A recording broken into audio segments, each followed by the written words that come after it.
रविवार को खालिस्तानी समर्थक अमृतपाल सिंह की गिरफ्तारी हुई। अमृतपाल एक उच्च स्तरीय अलगाववादी नेता है जिसे भारत सरकार काफी लंबे समय से ढूंढ रही थी। पंजाब से खालिस्तान समर्थक अलगाववादी अमृतपाल सिंह को गिरफ्तारी के बाद एक खास विमान से रविवार को असम के डिब्रूगढ़ हवाई अड्डे ले जाया गया। बठिंडा से उसे एयरलिफ्ट किया गया। केंद्र सरकार ने बठिंडा एयरफोर्स स्टेशन से पुलिस को एक स्पेशल चॉपर मुहैया करवाया है जिससे उसे जेल ले जाया गया। ऐसे में सवाल है कि पहले उसके करीबियों और अब अमृतपाल को डिब्रूगढ़ जेल क्यों ले जाया जा रहा है, जबकि उत्तर प्रदेश और हरियाणा की जेल में भी अमृतपाल को रखा जा सकता है। इसी के बाद ये सवाल उठ रहे हैं कि आखिर डिब्रूगढ़ जेल में ऐसा क्या है कि सभी सिख कट्टरपंथियों को पंजाब से दूर वहीं भेजा जा रहा है। तो चलिए जानते हैं इसके पीछे की वजह। दोस्तों, पंजाब पुलिस अमृतपाल को ट्रांजिट रिमांड के तहत असम के जेल में ले जाया गया है। अमृतपाल की गिरफ्तारी के बाद उसे पंजाब या फिर दिल्ली के किसी जेल की जगह असम ले जाए जाने के पीछे सुरक्षा के कई जुड़े कारण हैं। नंबर 1, वैसे इसकी सबसे बड़ी वजह कानून व्यवस्था को बताया जा रहा है। दरअसल पंजाब के ही किसी जेल में अमृतपाल या उसके बाकी साथियों को रखने से माहौल बिगड़ने का डर था। इसे ऐसे समझिए कि पंजाब पुलिस ने अमृतपाल के समर्थक लवप्रीत सिंह तूफान को हिरासत में लिया था। लवप्रीत को अजनाला पुलिस स्टेशन में रखा गया था। इसके बाद अमृतपाल और उसके समर्थकों ने अजनाला पुलिस थाने पर हमला कर दिया। आखिरकार पुलिस को लवप्रीत को छोड़ना पड़ा। अजनाला जैसा कांड फिर से न हो, इसलिए अमृतपाल और उसके साथियों को असम की डिब्रूगढ़ सेंट्रल जेल में हाई सिक्योरिटी सेल में रखा गया है, क्योंकि पंजाब और इसके आसपास उसके फॉलोअर्स की संख्या अच्छी खासी है। ऐसे में फॉलोअर्स उसे जेल से बाहर निकालने या उपद्रव मचाने की कोशिश कर सकते थे। जेल में उस तक फोन और दूसरी अवैध चीजों को पहुंचाने की कोशिश होती। असम पुलिस के मुताबिक डिब्रूगढ़ सेंट्रल जेल की क्षमता 680 कैदियों की है, लेकिन 15 मार्च 2023 तक की स्थिति के अनुसार वहां 420 कैदी बंद हैं। नंबर 2, माफिया और गैंगस्टर के संपर्क से दूर। दिल्ली और पंजाब के 9 सेंट्रल जेल में कई बड़े अपराधी और गैंगस्टर बंद हैं। ऐसे में सुरक्षा एजेंसीज को डर था कि अगर अमृतपाल को यहां रखा जाता है तो वहां इनके संपर्क में आ जाता। इससे वो जेल के अंदर रहकर भी अपने मंसूबों को अंजाम दे पाता। इसी वजह से पंजाब पुलिस ने उसे डिब्रूगढ़ जेल में रखने का फैसला किया। 2019 में जब जम्मू कश्मीर से जुड़े संविधान के अनुच्छेद 370 को खत्म किया गया था, तब भी यही तरीका अपनाया गया था। करीब 300 से ज्यादा लोगों को पब्लिक सेफ्टी एक्ट में गिरफ्तार करने के बाद उन्हें जम्मू कश्मीर से दूर यूपी की जेलों में रखा गया था, जिससे वो जम्मू कश्मीर से दूर रहें और अशांति फैलाने के लिए कोई साजिश न रच सकें।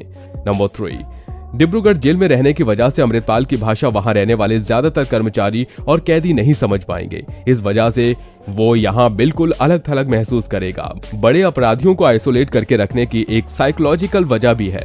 ऐसा करने से बड़े अपराधी मानसिक तौर पर कमजोर हो जाते हैं, उनसे कुछ भी निकलवाना आसान हो जाता है। नंबर 4, जेल के बाहर सुरक्षा की जिम्मेदारी केंद्रीय अर्धसैनिक बल के जवान निभाते हैं। वहीं जेल के अंदर सुरक्षा की जिम्मेदारी असम पुलिस के तेज तर्रार ब्लैक कैट कमांडो के हाथों में होती है। ऐसे में किसी भी खतरनाक अपराधी को सुरक्षा घेरा तोड़कर निकाल पाना मुश्किल है।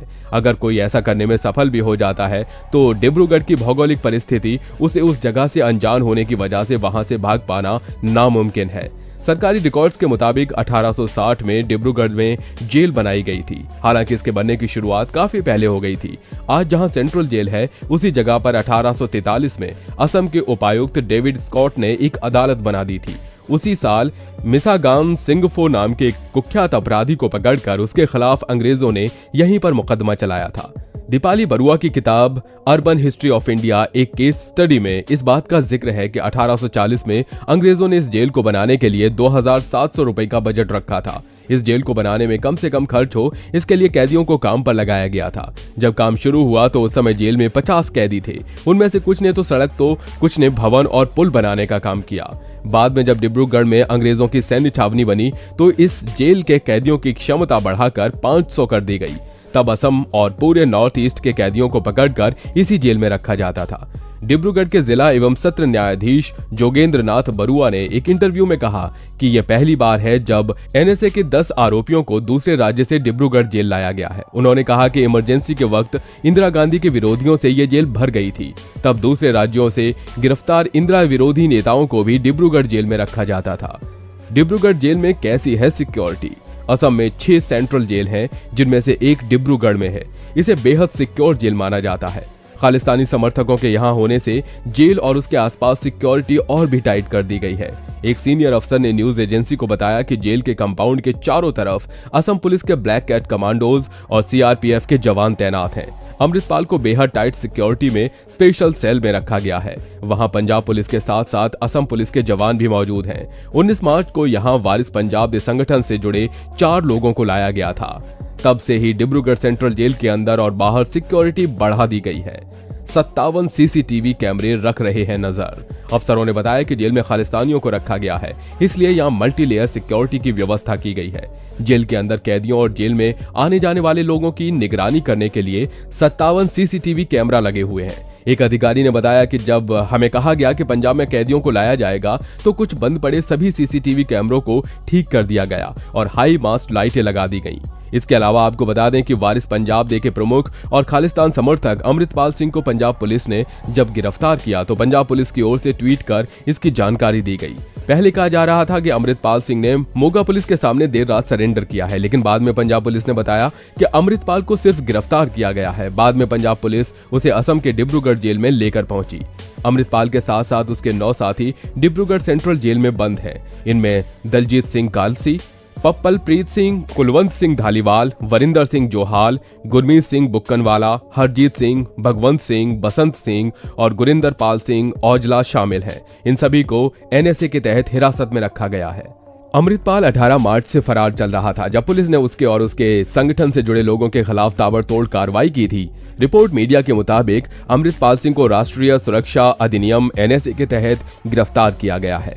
पंजाब पुलिस पहले ही वारिस पंजाब दे प्रमुख के खिलाफ सख्त एनएसए लगा चुकी है। एनएसए यानी राष्ट्रीय सुरक्षा कानून, यह बेहद सख्त कानून माना जाता है। इस कानून के तहत पुलिस संदिग्ध व्यक्ति को 12 महीनों तक हिरासत में रख सकती है। हिरासत में रखने के लिए बस बताना होता है कि इस व्यक्ति को जेल में रखा गया है। इस अवधि को 3 महीने से 12 महीने तक किया जा सकता है। 23 सितंबर 1980 को इंदिरा गांधी ने पीएम रहते हुए यह कानून बनाया था। बता दें कि अमृतपाल सिंह ने 23 फरवरी 2013 को अपने एक समर्थक की रिहाई के लिए पंजाब के अजनाला थाने पर हमला करवाया था। इसके बाद से वो पुलिस की रडार पर था। पुलिस से बचने के लिए वो लगातार अपनी लोकेशन और भेष बदल रहा था। अमृतपाल सिंह और उसके सहयोगियों पर रासुका समेत कई आपराधिक केस दर्ज हैं। इसमें 2 वर्गों के बीच वैमनस्य फैलाने, हत्या की कोशिश करने, पुलिस कर्मियों पर हमला करने और सरकारी काम में बाधा पहुंचाने जैसे कई आपराधिक मामले हैं। बता दें कि अमृतपाल से पंजाब पुलिस ने अमृतपाल के करीबी पप्पलप्रीत को अमृतसर से गिरफ्तार किया था। पुलिस को उसने बयान दिया था कि उसे अमृतपाल के बारे में जानकारी नहीं है। उसने कहा, अमृतपाल आत्मसमर्पण करेगा या नहीं ये मुझे नहीं पता है। पप्पलप्रीत ने स्पष्ट किया कि हम 28 मार्च की रात को ही अलग हो गए थे। पप्पलप्रीत की गिरफ्तारी के बाद उसके चांस बढ़ गए थे कि अमृतपाल भी अब अधिक दिन नहीं रुकेगा और आत्मसमर्पण करेगा। अमृतपाल के खिलाफ जांच के दौरान एजेंसियों को आईएसआई कनेक्शन भी मिला था। आधिकारिक सूत्रों ने बताया कि अमृतपाल के आईएसआई से करीबी संबंध हैं। पंजाब में कानून व्यवस्था की स्थिति को अस्थिर करने के लिए उसे युवा सिखों को अपने समूह के तहत लाने के लिए कहा गया था। उसने विदेशी खालिस्तानी हमदर्दों से मिले पैसों से अवैध हथियार के अलावा 35 बुलेट प्रूफ जैकेट भी खरीदे थे। तो दोस्तों, ये थी अमृतपाल की इतनी दूर डिब्रूगढ़ जेल भेजने की वजह। इस बारे में आपका क्या कहना है हमें कमेंट सेक्शन में जरूर बताइएगा। साथ ही वीडियो पसंद आई हो तो लाइक करिए, चैनल को सब्सक्राइब करके बेल आइकन प्रेस करना बिल्कुल मत भूलिए।